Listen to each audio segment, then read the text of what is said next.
What kind of man looks death in the face and says, "Take me instead," and not for his brother or his child, but for a total stranger from another religion?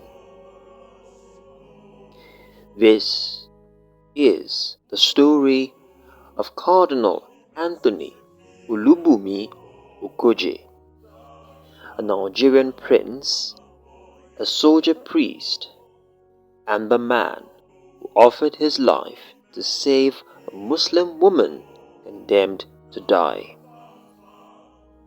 Not many Nigerians know this story, but once you hear it, you'll never forget it.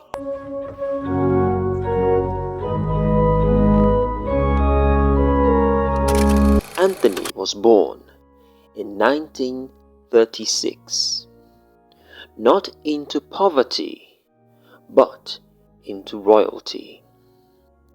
His father was Prince Michael Okogie, the son of King Ogbidi Okogie of Uromi, a warrior king of the Asian people. His mother, Lucy Aduni, was Yoruba. And little Anthony? He was the first of 6 children. From the start, the world expected him to inherit tradition, power, and status. But he chose something completely different: service. Not the kind with gold crowns or royal robes, but one that wore simple cassocks and bore invincible wounds. He studied in Lagos, Sapele, Ibadan, and even in Rome. He could have stayed in Europe. He had planned to, but Nigeria needed him. So he came back. And instead of being welcomed like a prince, he was drafted straight into the army, where he served as a chaplain. Even there, he was known for standing with the soldiers, listening to their pain, and walking with the wounded. Never from a distance, always close. In 1971, he was appointed auxiliary bishop of Oyo. The priests didn't want him.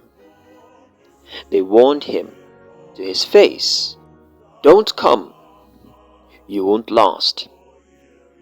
They said he was too young, too inexperienced, immature. But he went, quietly, obediently, and he endured. He didn't fight back with words. He fought with humility. Over time, those who rejected him began to see the man behind the mitre. He didn't win them with politics. He won them with Christ. By 1973, just 2 years later, he was made Archbishop of Lagos. And again, the criticisms came. Whispers behind closed doors. Why him? He's not ready. He didn't earn it. But Lagos was his battlefield now, and he led with a quiet storm. He served not just Catholics, but Nigeria. He became president of the Christian Association of Nigeria. He led the Catholic Bishops' Conference. he spoke truth to power, never for applause, always with conviction. And then came the moment that would define him forever. It was in the early 2000s. A woman in northern Nigeria, Muslim by faith, was condemned by an Islamic court to death by stoning. Her crime? Adultery. The judgment made headlines. Outrage spread, but most leaders stayed silent. Then came Cardinal Okogie. This Catholic man, this elderly white priest, stepped forward and said, "Take me instead." Let that sink in. He didn't know her. She wasn't Catholic.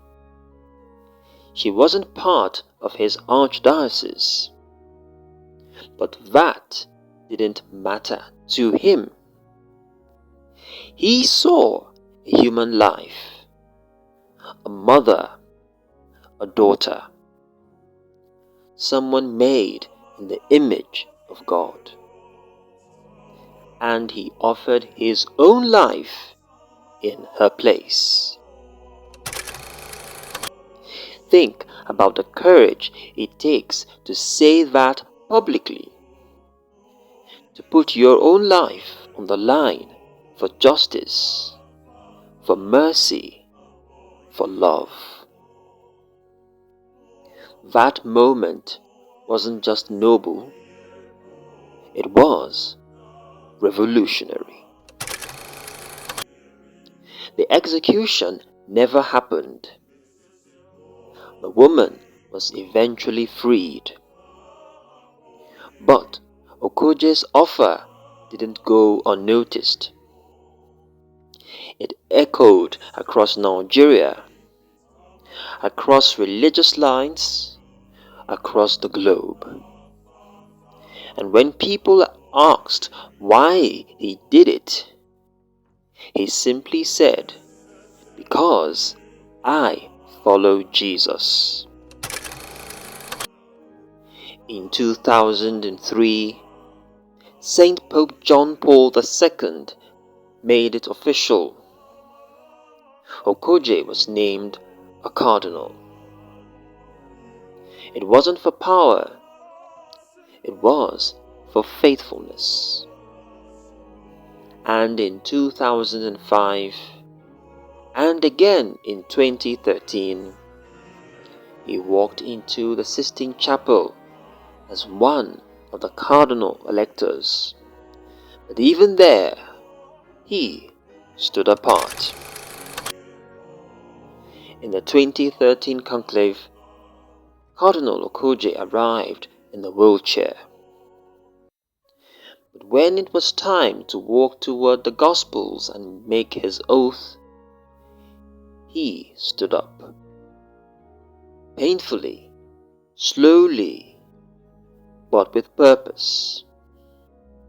The only Latin Rite cardinal without the traditional Rosetta clock. No brown robe, just his cassock, his voice, and his vow to remain faithful.